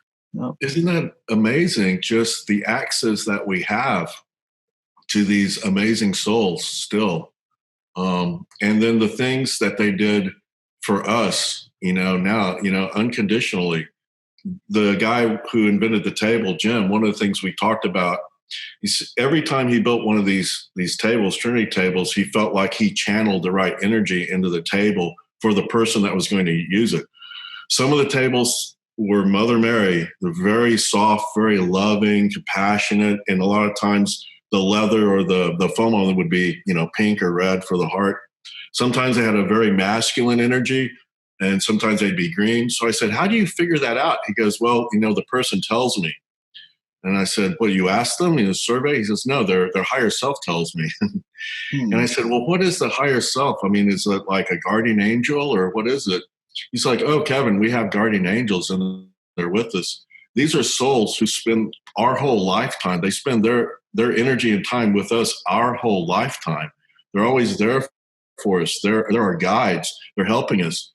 And I said, so you're telling me this is like the greatest story of unconditional love. They could be doing anything in the universe. They could be visiting any kind of planet. They could be going anywhere, past lives, being here on the earth. But they choose to spend their time and energy with me. And when I die and it's time for me to go back or cross over wherever I'm headed, they're the one, Jim, that's going to pick me and carry me through the veil back to the other side, And he started crying. He was like, yeah. I said, I've never heard a better description, or that's just one of the best descriptions I've ever heard of the concept of unconditional love. You think, why would someone want to spend that much time with me than me with me? Why? But they do, and they're there. And it's not about feeling guilty or you haven't done things right. I just feel bad to not acknowledge them, because sometimes they're just like puppy dogs or kids. They just want to be acknowledged. They just want to know that, you understand that they're here for you. And all they want to do is just be used by you. They're just a resource to connect with. So I try now, and it's starting to happen, and it's starting to pay off dividends. And I know I'm where I am now because of those helpers, So. Yeah, I mean, I'll take that even a step further, because in my experience, these guardian angels, there are two in particular. They're not just somebody that's a nice guy that's looking over for you. They're actually your creator. They had a baby soul. You're born in the spirit world, and then you're sent here to Earth and other planets to go to school. And the home of souls, I believe, for most of us on Earth, is actually the sun. Now, I can't prove that, but when I go to the home of the souls, that seems to be where we are, is the sun. We're inside the sun in our little soul group. And these guardians that are always over our shoulder, there's always one or the other. It's our soul parents. They actually gave birth to us. And they watch us over our shoulder all the time. And I've become very familiar with my parents over the last 50 years. And I like to use the story of Salem, Mass, when I went up there with my girlfriend and another girl, and on Halloween. Of course. Of course. Were you in a Superman cape? No, I was dressed as like a Fu Manchu. Oh, that's even better. Yeah. Yeah, I was into the martial arts. I started when I was younger, and I've lived some past lives in the Asian countries and so forth, and been a martial artist and all this kind of stuff. But so yeah, I was like kind of a karate man or a Fu Manchu or something. So we were discussing whether hey, let's go do that. And I said, yeah, absolutely. And I said in my mind, I said to my guardian angel, I said, I want you, I have no proof of you. I'd like to show you to people or introduce you to people, or, like, I want you in the picture. And he just laughs. And so he said, okay. So we go in there and you sit in the chair, and there's a device that can register small amounts of radiation. And, the body is giving off radiation, and you've got electricity in your brain and all this, it's a lot of energy coming off the body that you don't see with your eyes. And this machine allows you to see that. So, I sat down, and I just can feel them very close there over my shoulder. And I snapped the picture, and it takes a few minutes to develop. And this is on my website and the show website too. But sure enough, they give me a picture, and there over my left shoulder is it's small. It's a small kind of light yellow or white glow. It's a blob, and it's not really small. It appears small. It's huge, like the size of a 2 or 3 story home. I mean, It's pretty big. And it appears small because it's at the end of a long, dark tunnel. And that's what I do when I go out of body and I need to spend some time with my parent. I just turn over my left shoulder. There he is. I go through the tunnel. There's that rushing sensation as I'm speeding through. And then I'm here with him, and, he's very large. And so it was cool to me that he did show up in the picture, and that's what I use to show people there. This is the only proof I have. That's him right there at the end of the dark tunnel. So that was pretty cool. I just wanted to tell you this one other experience that I had. This is just most recently. This was last Saturday, so coming up on a week. So I did this holographic sound thing, and just lots of healing. And, like, sometimes you don't really realize how messed up you are still. There's always layers to heal and stuff, and it's all good. It's wonderful. But all this sound healing and traveling out and creating holograms and, talking to ascended masters was like, woo. So this was in a place north of here called Louisville at a wonderful metaphysics store called Miracle of Joys, run by a Joy Koff. Awesome place for rocks and crystals. And so we were there and left and had to drive home Saturday night. And I'm cruising down the highway, and I come to a point where it's very unusual for the traffic to be so backed up on this highway, Interstate 35. Well, not that unusual. Some people will tell you that drive it every day. But for me, it was at night. It was like about, 7:30. And something told me, as it had been happening through this whole class, just thoughts, voices, cognitions, sentience, take this exit. Well, the exit for a street called Walnut Hill. And like Chubby Checker used to say, he found his thrill on Blueberry Hill. Yeah. I found all my thrills on Walnut Hill. No blueberries there, So I started going down Walnut Hill. First light, I stopped and I looked over, and it's one of the first restaurants I ever worked at. One of my first jobs as a busboy. It's called the Old San Francisco Steakhouse. When Dallas was filming in Dallas, they used to hang out there, Larry Hagman, all those guys. And it was my first job, and I learned how to drink like a fish there. We would shoot off fireworks and bottle rockets and have wars in the restaurant when no one was there. Swinging girls, San Francisco style, dueling pianos, and they'd play ragtime, and then they'd go into Jethro Tull or the Beatles, and it was just amazing. But some not great stuff happened there either. So I just looked over and I just said, I forgive myself. I just remember the good times, you know, and I forgive anything that happened to me there. And I'm just good with it, you know. Light changes, drive on, come to another light. I'm like, well, I'll be danged, you know, as we say in Texas. I look over, there's a studio there. And about 10 years ago, I did podcasting, and I had kind of like an internet radio show there. And it was awesome until my stuff was stolen. Computers, microphones, bunch of stuff. And I had made the mistake of not having insurance.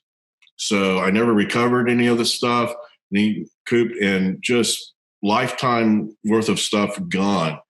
And just was very angry, very upset. And in that moment, I just looked over. It was a dark building. It's hardly used for anything anymore. I said, you know, I just make peace with that. I'm just okay. You know, what I don't have anymore, I don't necessarily need. You know, it's here and it's here. And I've learned. I have insurance now. It's all good, but I'm protected, and I'm just not going to make that mistake again. And the experience I had there were amazing and wonderful. So, you know, thank you, blessing. Okay. Things happen in threes. So going on down the Walnut and being in Boston, I don't know if you would have heard this, but in October in Dallas, during a Dallas Cowboy football game, a storm came out of nowhere, and we had a tornado rip through a very prosperous area of the city called Preston Hollow, where the Ross Perot's, Mark Cuban's, a lot of those people live, successful people, and then just, you know, regular people. But no one was expecting it, and it just ripped through this area. I was in a little suburb called Garland, and we saw it coming, and we were in a recording studio there, and we ran in and locked the door, because once we ran in, we saw the storm coming, our phones went off, and it said, you are in immediate danger. And we were watching the Cowboy game, and no one at Arlington Stadium or Cowboy Stadium was freaking out or anything. So it's like, what is going on? And our phone's like, you're in immediate danger of tornado. Take cover now. So we looked over at the front door, and the door started opening up. And I was like, oh, no. And I had this feeling in my gut that I had when I was a little kid and saw a tornado, the same feeling when the dark man came and visited me. It was like, you know, fly, you know, like run, you know, that very tribal, you know, when you see animals running before the fire comes, I felt that. But if I'd gotten in a car and driven away, it would have been bad. So we looked, and there was a carrier, like a shipping container that you have on voyages, you know, to bring stuff to America. We saw that shipping container get picked up and moved right into cars sitting right in front of us. And the tornado, that was just a wind cyclone. The tornado then just took a turn and went up north, and we were kind of spared. Okay. Well, a lot of people weren't. So I'm driving down Walnut, and I'm at the next sign. I'm having all these things. I've been hanging out with Ascended Masters and crystal bowls, and I'm like, woo. So I'm sitting there at the light going, wow, this is powerful. What's next? So all of a sudden I started hearing, dun, dun, dun, dun, dun, dun, dun, dun, dun, dun, dun, dun. And I'm like, oh, what kind of Indian Sacagawea Pocahontas is visiting me now? What am I going to do? The light turned green, and I went through, and on the corner there, the first house, I saw a powwow going on. And I stopped and made a U-turn and came back, parked in the parking lot there in the corner. Right across there on that street, there's no shopping center anymore. It's gone. The houses that used to be there, most of them are gone. That's where the tornado started hitting ground and going right through. So I walked up on this powwow, this Indian thing going on, and this guy saw me, and he came to me and he said, would you like something to drink? And I said, what do you have? He said, tea. This other guy came in and said, you want a beer? And I was like, no. Just, you know, tea is good. So they brought me warm tea, and I just went over and stood outside of their driveway. I looked inside the garage, and there was a little shrine in there and pictures, and it was beautiful. And so they were marching around in a circle, and I saw the guy dressed up as the shaman. I saw the chiefs. I saw the children, just dum, dum, dum, dum, dum, dum, dum, dum. And I felt my friends pass. There were two friends that I've had that have crossed over. They passed, and they died at an early age. And I've been very sad because I miss them. And but I hadn't grieved for them. They both are part Indian. One lived in Oklahoma City, Chris, and the other one was my friend Jeff. And they both died, one in a very alcoholic kind of way, very sad way. And the other one, working in television, broadcasting NBA games in Oklahoma City for the Thunder, and went to the doctor, and emergency room didn't come back. I wasn't able to attend either of their funerals. And as this is going on, I felt their presence. I felt them come down and be with me. I've never felt that before. Similar to my mom experience, but different. And it was like the three of us were just standing there, like back in the old days, holding a cup of beer, watching a parade go by. And they're like, hey, man, we're all together again. We're here for you. Anything you need, let us know. Dum, dum, dum, dum. Then I went back to when I was a child in Oklahoma, because we would have these things called assemblies, and the Indians would come in and they would do a ceremony or perform. And that's what made me want to become a drummer. That's what made me want to be a musician. I love the dum, dum, dum, the rhythm. It led me to the vibrations I use today and the sound healing. But I couldn't. My mom, I spoke to before, I came home, I said, Mom, I want to be a drummer. And she said, Kevin, you're going to play the saxophone. So, yeah. And so I just went back, and I talked to her, and I'm like, I understand, you didn't want me bothering people. Her dad worked for the railroad, and he slept during the day. She couldn't be bothered. She had to be very quiet. She treated me that way because she worked at night and had to be quiet during the day. And she didn't want me banging drums and keeping her awake, much less playing the saxophone. So I just forgave that, and I realized it's okay. And I'm here healing with them now. So like, what the heck is going on? So I went up to this guy and I said, excuse me, what religion is this? And the guy said, well, it's Catholic. And I said, this is unlike any Catholic church or anything I've ever seen. I've never seen the Pope doing this one, And he's like, no, this is from Mexico City. This is a Mexican, American, Indian tradition. And we were told the tornado was coming. You remember the tornado? I told them my experience. They're like, okay. Said, we were told the tornado was coming. So we prayed to our ancestors, and we prayed to God. We prayed to Jesus to spare us. And he did. Tornado passed right over, destroyed everything across the street, but spared us. So we're just giving thanks, and it's a celebration of life. I said, well, wow. I said, so do you guys do this like every Saturday? What time? I want to come back. He's like, oh, no. This is a one-time thing. We've never done it like this before, and I don't know if it'll ever happen again. And so I just stood there, and John, I had to stop myself and say, is this real? Is this happening? Am I still in Louisville? Am I home? And they're all there, and just had the best time just hanging out with them and listening to the music and giving praise and honor. And it's just an interesting combination of the Catholic faith and the Indian beliefs and everything. So I got to participate that. I was someone, I wouldn't say I was a victim of the tornado, but I experienced it. And we all just got to heal together. And then I got back in my car, was like, can I just go home now? Can I just... Very cool story. How do you, Yep. How do you never know it's coming, but I guess it's just, we're open to it, my friend. Is that what it is? We're just able now to experience it?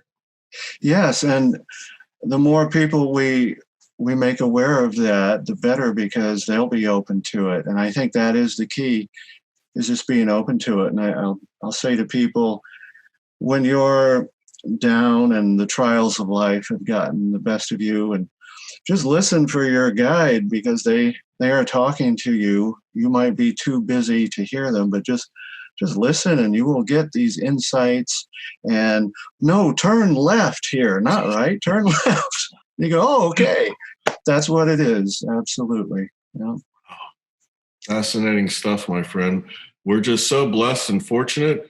When I feel like I'm having a bad day or a run of not good luck or something, I live like a king in a land of plenty.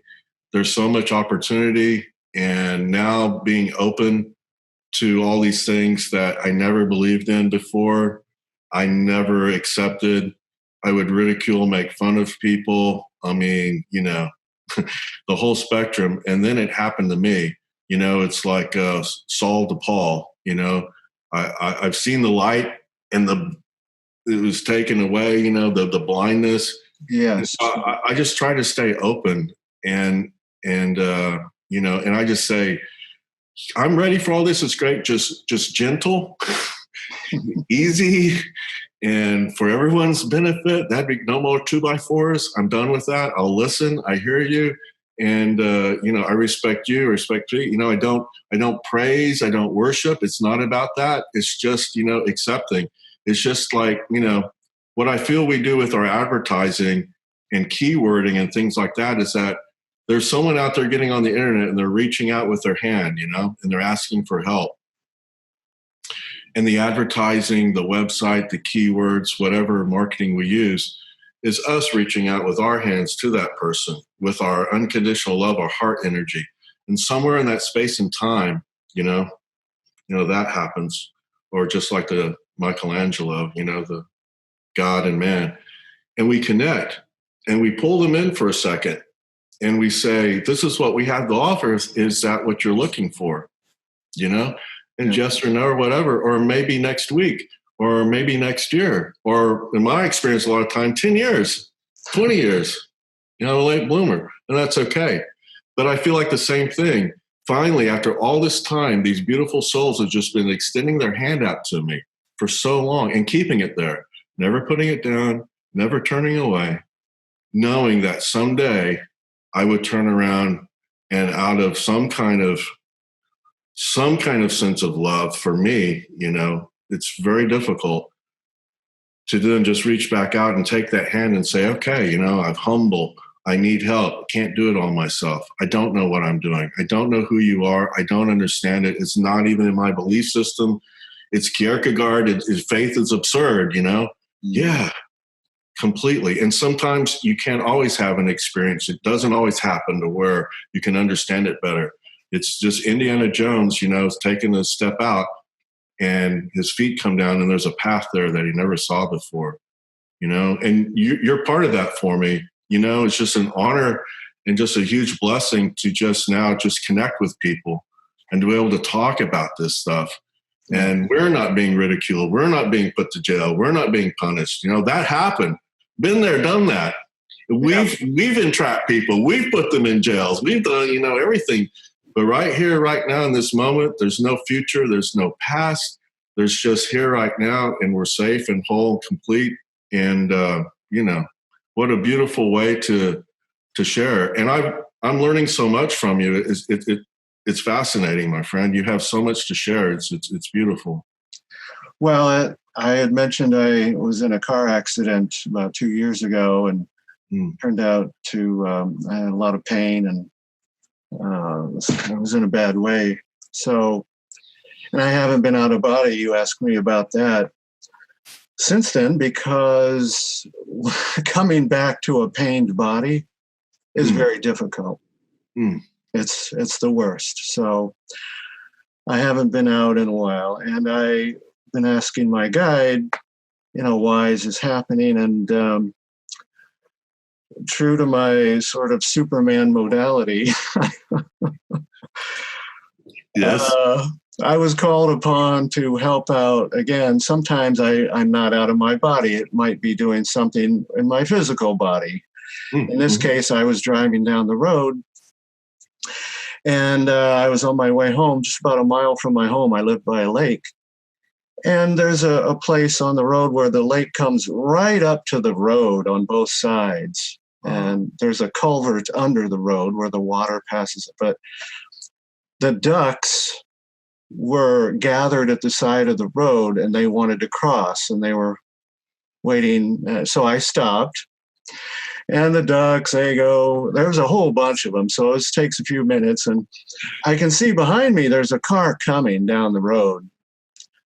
And it's like an eighth of a mile away. Plenty of time to see me, but this young guy, like in his 20s, I mean, he's looking at his phone while he's driving, and he's very upset. And so I see him coming, and I think, he sees me, obviously, but no, he didn't. And So he rear ends me, and I get out of the car, and I've just got a really bad vibe about this kid. Mm-hmm. And he's upset over, like, he's on his way to do some terrible violence is going to happen with, I don't know if it's his girlfriend or this kind of thing, but he was thinking about attacking me and throwing me in the lake. Mm. Yeah. So fortunately, I had some martial arts training when I was younger. I'm really, and yeah, I just put on my best Master Park attitude, like, bring it on. I'm ready. Yeah, here we go. Okay. Let's go. Mm-hmm. And that was enough to calm him down. And we exchanged information, and he didn't have his license and his papers were out of order. There was just a whole lot of, this dude's in a lot of trouble.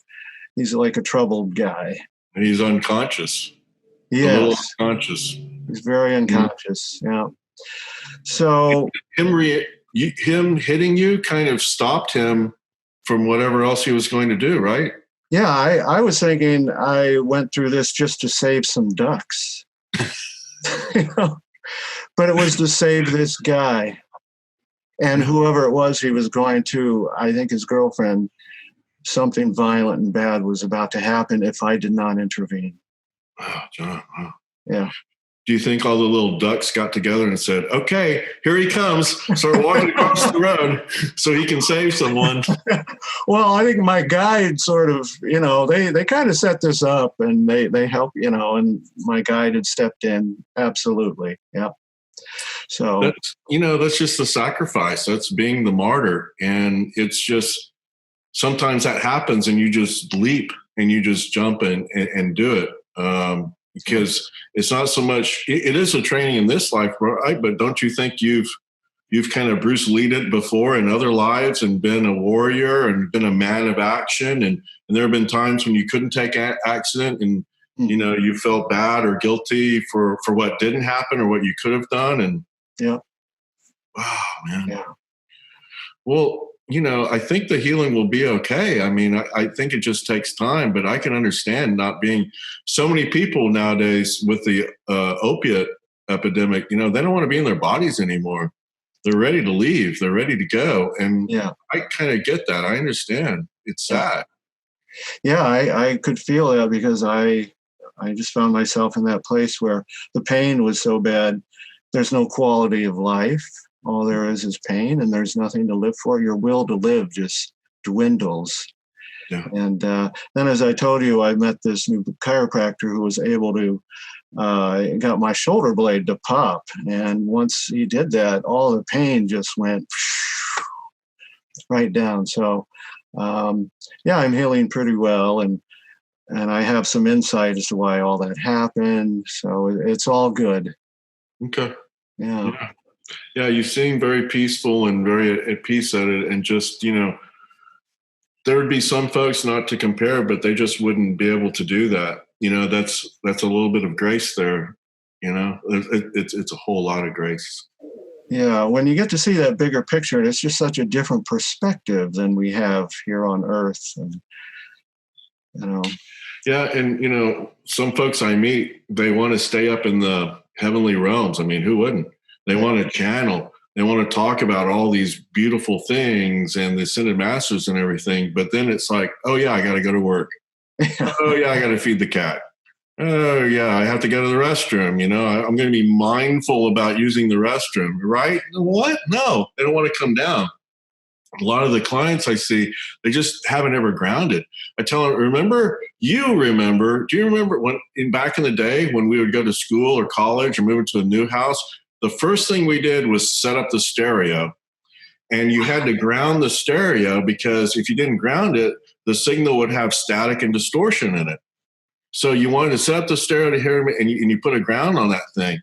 Well, that's the same way. A lot of people aren't grounded. And they're way out here, and it's wonderful flying around and everything. But it's like, you can't come back to earth. You can't ground. And sometimes, they're just like grabbing at a balloon and going, hey, it's okay. And sometimes they just don't want to be there because the pain, and it may be physical, it could be emotional, or it could be a spiritual thing. And I get that. But I mean, you're a warrior, my friend, and you're very brave and very courageous to still be here with us. And just thank you, because you've done so much good work. I mean, you've probably paid some dues and more, and there's probably always more to pay. Got to pay your dues if you want to sing the blues, and it don't come easy, Ringo once said. Yeah. But you don't have to shout or stomp about. You can even pay them easy. Little Ringo, maybe an ascended master. I don't know. Absolutely. And now I have the show, and I think everything has led to this, and I'm connecting with people like you and, Dick Sutphin, soon to be, and that kind of thing. So I'm pretty happy with the way things have turned out. Oh, man. In July, I'm going to be 59. Now, 10 years ago, I would have been like, oh, it's all over. Just going to be on the couch and be a little while like in Social Security. And, and now, okay, it could all end tomorrow, John, and I know that. But I just have this sense that I'm just getting started. It feels more like 29 or 39. And I think the quality of life is going to be there. I don't expect to be 80 and my head has been pickled and they just roll it out to do some healing and then they put it back in the closet. I mean, maybe. I think that's more like 120 or 150. But I'm excited about the next 60 years, my friend. And I'm excited about being your friend and knowing you now, if I may call myself that, because we can do some stuff, man. Yeah, Boston's not that far away. Absolutely. Use the martial arts, man. I want to Bruce Lee my way through life, man. That sounds like fun. It sure does. And we're running out of time, so I guess that's a good place to wrap this up. Yeah. Time? What's time, John? I don't know. It didn't exist in space and time, but if you say so. Well, I've really enjoyed this time spent with you, and I'm so glad you came on the show, Kevin. And I've learned a lot, and I think we have a bright relationship going forward. I do feel like we're new friends, and I look forward to working with you in the future. Thank you for being here today and sharing your time and your stories and your experience. Yes. Thank you. And as they say, namaste, the bright, wonderful godness of me perceives that in you. And I honor you, your higher self, your soul. You have honored me in that today. And there's just no greater compliment, my friend. So thank you so much. I really appreciate it. And we'll cherish this moment for a very long time to come. Yes. You have a great day, Kevin. Thanks again. Yeah. Back to Dallas. Bye. Bye-bye. Oh, boy. That was great. That went very well, I think. Oh, is that okay? Yeah, that worked out very well. That was an excellent interview. In fact, we went well beyond the hour, and I don't even care because... No way. It was that time and space thing again, John. Oh, man. Yeah. There's no way I was going to cut that off. We just had a good thing going. So I used to, I had my little stint in radio, and I've done some film work and stuff. But I've always been the interviewer. I've always been the director. I've never been interviewed. Really? Not really. I've never been, just waiting for my little light to shine, John. Yeah. You just brought it out. So they always say, you'd be great on TV. You'd be good on this. I'm like, yeah, well, I'll go back to my camera now. And, you just gave me a huge opportunity. And I hope it benefits whoever. The cool thing about it is that it's not live. People will be able to play it. And I don't know what you guys... So it's going to stream. I mean, there are probably a lot of possibilities. But, I mean, I'm just open to wherever it goes and happens. You edit it, or do I get a copy of it? Or? I edit it, yes. Okay. And I'll send you the episode to watch, and you can give some feedback. And then we're looking at Amazon Prime will be the main streaming service. I'm a member. All right. And I think we'll have a nice audience, and we'll have some success at connecting with people, that audience, and people that are hard up and they don't know where to turn, or they need some help, and that's where you come in. And I think we both have, not to be egoic or anything, I just think that we both are pretty practical, pretty common sense, not a lot of airy-fairy, and there's nothing wrong with that. I just think a lot of folks are just looking for understanding in a way that they can get into it and understand it that's not threatening and woo-woo and everything. And I think you have that about you. That's what I try to do, try to communicate to people on their level in the best way I can. And you just pulled out some good stories, my friend. I don't know what I've been doing. Is it 4:00? No way. It's 4:00 in Dallas? No way. On a Friday? Years ago, I would have already been an hour into happy hour, my friend. And here I am talking about Jesus and Buddha and Superman and the Dark Man and UFOs. Well, when the time comes to air the show, maybe you can do some radio interviews in the Dallas area. Sure. About it, yeah. Yeah. Anything you need, man. I am there because that's what I do. Lisa and I are trying to learn Spanish, and she's Hispanic. We just don't speak Spanish. There's a huge market for what we do, what you do in a completely different language because they don't have access and everything. And it's more of the Spiritus Santos, where you go to a psychic and they just tell you everything about yourself. And that's cool, but just some people don't, it's different. So we work with a lot of Hispanic people and stuff like that. There's a whole other resonance out there. And it's growing, we're going to be the minority, us old white guys, right? Yeah. I mean, the country, and I don't think it's being taken over. Thank God in Dallas. Thank God we have people coming here from the East Coast and California and other countries. There's more mosque temples in the little city of Irving where the Dallas Cowboys play per capita than almost any other place unless you go to a Muslim country. Huh. That energy is not bad. It's good.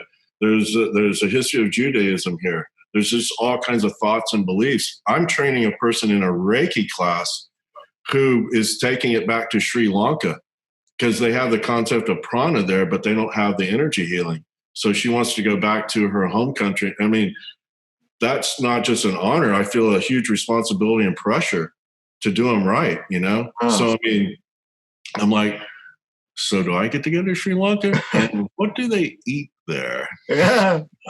I have a friend in Sri Lanka, and he's kind of in a bad way. So who knows? Maybe I'll mention your friend to him. And but anything I can help to do with anything, press, promoting, that's what I do. I'm a one-man promotion team, all in this. Well, one man, but so many others, John, many others. Well, I'm going to get to work. Yeah, I was going to say, you got to work for the rest of the day, right? Yeah, I'm working on episode 6, and you and Lisa, I'm looking at, because one season is 10 episodes. Okay. So you guys would be 9 and she would be 10. That is the plan. So it'll be a while before your episode's ready to go. That's fine.